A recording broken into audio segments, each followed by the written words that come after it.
저는 이제 CKD 환자에게서 이 골다공증 관리를 어떻게 해야 될지에 대해서 좀 말씀을 드리려고 하는데, 흥미로운 주제이긴 하지만 사실 저희 뭐 골대사학회에서도 이제 이런 CKD 관련 얘기가 나오면 사실은 딱 부러지는 답이 결론적으로는 없어서 좀 굉장히 어려운 주제이기도 합니다.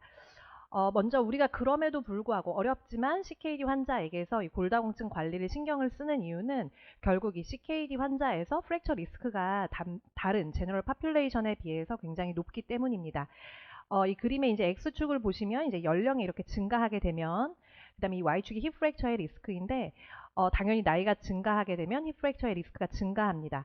근데 이제 까만색으로 표시되어 있는 제너럴 파퓰레이션에 비해서 이렇게 CKD가 진행을 할수록 프랙처 리스크가 증가하게 되어 있고, 이제 국내 데이터에서도 마찬가지로 이렇게 EGFR이 감소하게 되면 힙 프랙처 리스크가 증가하고, 이는 남녀 모두에서 동일하게 됩니다. 그렇다면 왜 이렇게 CKD 환자에서 본 프레질리티가 생기게 되는가? 이제 크게는 세 가지로 나누어 보는데, 먼저 프라이머리 오스테오포로시스, 그러니까 그냥 생기는 노화에 따라 생기게 되는 골다공증이 특히 CKD 환자가 가속화된 노화의 상태이기 때문에 조금 더 빠르게 진행이 된다라고 되어 있고, 또 하나는 이렇게 CKD가 있는 환자들이 많이 투약하는 이런 약제 자체들이 또 골다공증에 영향을 미치게 되고, 그 다음에 유레믹 톡신에 의한 여러 가지 이런 어, 일련의 과정을 거치면서 결국 본 턴오버와 미네랄리제이션, 볼륨에 문제가 생기는 TMV 장애가 생기는, 이렇게 크게는 세 가지 기전으로 얘기를 하고 있습니다. 그렇다면 이제 진단은 어떻게 할 것인가? 그 골다공증이라고 하는 것은 결국 뼈의 매스와 퀄리티가 떨어지게 되면서 프랙처의 리스크가 올라가는 상태를 얘기를 하게 됩니다. 그렇다면 이 리스크를 과연 어떻게 나눌 것인가? 프랙처의 리스크가 올라가는 것 자체가 이제 골다공증이니까 일단 프랙처가 있었다라고 한다면 우리가 거의 골다공증으로 이해를 하셔도 되겠고, 여기서 이제 프랙처라는 것은 모든 프랙처는 아니고 골다공증성 골절, 그러니까 트라우마가 아닌 골다공증성 골절을 얘기하는 것인데, 좀 시간 관계상 빠르게 넘어가도록 하겠습니다. 그다음에 이제 프렉스 스코어라고 저희가 이제 그 리스크 칼큘레이터가 있습니다. 구글에 가서 이제 프렉스라고 하시면 이렇게 골절 위험도를 계산하는 계산기를 이제 쓰실 수가 있는데요. 여기에 있는 여러 가지 그 골절 위험에 대한 리스크 팩터들을 쭉 입력을 하게 되면 마지막에 10년 안에 골절이 될 위험도가 이렇게 산출이 되게 됩니다. 그래서 이걸 가지고 또 이제 골다공증 진단에 사용을 하게 되고, 세 번째가 저희가 사실 가장 많이 하는 이제 덱사 방법이 되겠습니다. 이제 아시는 것처럼 이렇게 저희가 덱사 골다공증을 위해서 찍을 때는 허리뼈와 그 다음에 힙 부위 이렇게 두 군데를 찍게 되고, 럼바 스파인 같은 경우에는 이제 토탈 값, 그 다음에 피머럴 넥과 토탈 힙을 사용하시면 되겠습니다. 예전에는 저희가 보험 때 이 럼바 스파인 같은 경우에 뭐 이 중에서 가장 낮은 곳만 마이너스 2.5 미만 이하면 뭐 보험이 되고, 아니면 뭐 두 군데 평균을 내기도 하고 그랬는데, 요즘은 특별한 사유가 없는 한 이 토탈 값을 쓰셔야 되니까 참고해 주시면 좋겠습니다. 그래서 이 값을 그러면 CKD 환자한테서도 쓸 수 있겠는가? 라고 하면 여기 이걸 읽어보시면 결국 CKD 환자한테서도 이것을 쓰는 것이 가능하겠다. 물론 다른 제너럴 파퓰레이션에 비해서는 다른 레날 오스테오 디스트로피 같은 문제들이 기여를 하긴 하지만 그래도 덱사가 어느 정도 예측을 할 수 있겠다라고 하고 있습니다. 그래서 누구에게 검사를 할 것인가 라고 하면 일단은 부러질 위험이 높은 사람한테는 이제 누구에게나 검사를 할 수 있습니다. 그래서 고령의 환자라든지 리스크 팩터가 있으면 다 검사를 할 수가 있게 되겠고, 그래서 급여 기준도 보시면 나이가 많거나 하여튼 프랙처가 생길 수 있는 리스크 팩터가 있으면 모두 다 이제 급여로 할 수가 있고, 마지막에도 보시면 기타 골다공증 검사가 반드시 필요한 경우, 그러니까 의사 판단하에 필요한 경우라고 한다면 모두 이제 검사를 해보실 수가 있겠습니다. 이 검사는 지금까지 저희가 쓰고 있는 것 중에 가장 이제 많이 보편적으로 쓰고 있고, 아무래도 여기서 나온 이 BMD T-스코어랑 프랙처 리스크가 잘 코릴레이션이 되기도 하고, 실제로 약물을 쓴 다음에 약물 반응 평가에 쓰기도 좋기 때문에 굉장히 널리 쓰이는 방법이기는 한데요.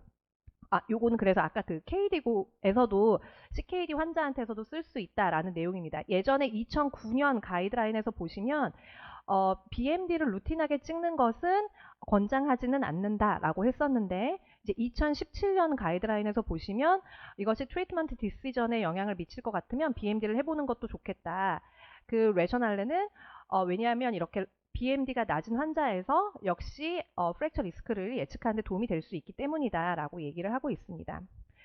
하지만 이 덱사 검사에도 좀 리미테이션이 있는데 일단 콜티컬본과 트라베큘라본을 구분할 수 없다라는 것과 사실은 더 큰 문제는 이제 바이어스가 많이 있을 수 있습니다. 그래서 뭐 컴프레션 프랙처가 이미 있었다든지 에어리틱 칼시피케이션이나 디제너러티브 체인지가 있는 경우에는 사실은 덱사 검사를 하더라도 정확한 검사를 얻기가 어려운데 이 환자의 경우에서도 보시면 요 스파인 앞쪽으로 이렇게 에어리틱 디칼시피케이션이 지나가는 것을 볼 수 있고 실제로 CT에서 이렇게 뚜렷하게 보이게 되죠. 근데 이런 환자에서 그냥 덱사 검사를 하게 되면 이러한 칼시피케이션 때문에 실제보다 골밀도가 훨씬 좋게 나오는 그런 이제 결과를 얻게 됩니다. 이 환자 같은 경우에도 이렇게 이미 스파인에 컴프레션 프랙처가 있기 때문에 이러한 경우에도 역시 덱사 검사를 하게 되면 이런 뼈 부위들은 훨씬 더 골밀도가 좋게 나오기 때문에 이런 부분에 대한 감안을 하셔야 되고 따라서 덱사를 찍었을 때 무조건 그 토탈값만 보는 것이 아니라 검사에 적합하게 모든 부위가 잘 찍혀 있는지 보시는 게 중요하겠습니다. 그렇다면 이제 치료를 과연 어떻게 할 것인가? 여기에 1번, 2번, 3번 사실 이런 것들은 이제 저보다도 여기 계신 선생님들이 더 훨씬 많이 아실 것 같고요. 저는 마지막 요 4번 그 골다공증의 약물 치료 그리고 이것을 CKD 환자에게 어디까지 얼마나 적용할 수 있을지에 대해서 말씀드리도록 하겠습니다. 일단 CKD 1부터 3까지는 그냥 제너럴 파퓰레이션과 동일하게 하시면 되겠는데 이제 4와 5가 되면 사실은 이게 얼마나 BMD에 좋은 영향을 미치는지, 프랙처 리스크를 얼마나 감소시킬 수 있는지, 세이프한지에 대한 데이터가 굉장히 좀 부족하게 됩니다.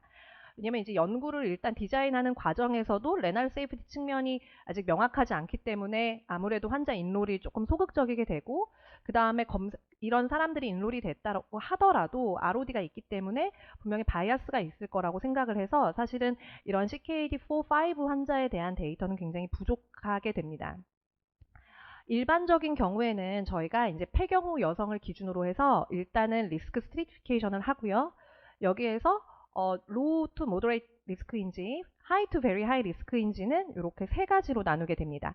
아까 제가 그 골다공증 진단할 때 얘기 드렸던 내용 세 가지인데 이전에 프랙처가 있었는가 그리고 BMD T-스코어가 얼마인가 그리고 프렉스 스코어가 얼마인가에 따라서 이제 low to moderate 또는 high to very high 리스크로 나누게 됩니다. 제가 1번과 2번에만 빨간색으로 표시를 해놓은 이유는 이 두 가지 기준만 이제 약제 급여 기준이 되고 프렉스는 사실 굉장히 좋은 툴임에도 불구하고 사실 그 약제 보험 기준에는 들어가지 않고 사실 시간이 좀 걸릴 수 있는데 뭔가 수가가 매겨지거나 하지는 않기 때문에 실제 임상에서는 이제 1번과 2번을 기준으로 저희가 리스크를 나누고 약제를 선택하게 됩니다. 그래서 이미 이전에 스파인이나 힙 프랙처가 있었다거나 BMD T-스코어가 힙이나 스파인 부위에서 마이너스 2.5 이하라고 한다면 이제 하이 또는 very high 리스크에 들어가기 때문에 그때는 이 밑에 있는 약물 치료들을 고려할 수가 있겠습니다. 밑에 있는 약물 치료를 크게 두 가지로 나누면 왼쪽에 있는 것이 안티 리조프티브 에이전트 그러니까 골 흡수, 골이 파괴되는 걸 억제하는 약물이고 오른쪽에 있는 것이 아나볼릭 에이전트 그러니까 새롭게 뼈를 만들어주는 약물들이 되겠습니다. 그래서 CKD 환자에게서 이걸 적용을 한다면 아무래도 하이 본 턴오버를 가지고 있는 환자들은 이미 본 턴오버가 너무 빠른 상태이니까 이걸 억제시켜 줄 수 있는 안티 리조프티브 에이전트를 쓰는 게 맞겠고 본 턴오버가 너무 억제되어 있는 사람들은 이것을 촉진시켜 줄 수 있는 아나볼릭 에이전트를 쓰는 것이 일단 기전적으로는 맞겠습니다. 그렇다면 이 본 턴오버를 과연 어떻게 판단을 할 것인가? 사실은 정확한 방법은 바이옵시를 해야 되는데 사실 바이옵시를 하기가 쉽지 않죠. 그래서 일반적으로는 저희가 P1NP나 CTX 같은 이런 본 턴오버 마커를 사용을 하고 있습니다. 그래서 CTX 같은 경우는 뭐 오스테오클라스트의 마커, 본 리졸션의 마커, P1NP는 이제 그 본 포메이션의 마커로 저희가 쓰고 있는데 CKD에서는 이러한 CTX나 P1NP가 정확하지 않기 때문에 보통 본 스페시픽 ALP나 PTH를 쓰도록 권고를 하고 있습니다. 그렇다면 이 본 스페시픽 ALP와 PTH가 CKD 환자한테서 얼마나 어느 정도 수치가 나오는 것이 뭐 낮은 수치고 얼마나 수치가 높은 것이 높은 것인가에 대해서는 사실은 완전히 딱 떨어지는 컷오프 값이 있지는 않습니다. 네, 일부 이제 데이터들에서 보면 이 연구는 이제 해모하는 환자들을 대상으로 해서 이 환자들의 PTH, 본 스페시픽 ALP를 이렇게 값을 좀 나누어 놓은 것인데요. 나중에 요 값들을 한번 좀 참고를 해보시면 좋을 것 같습니다.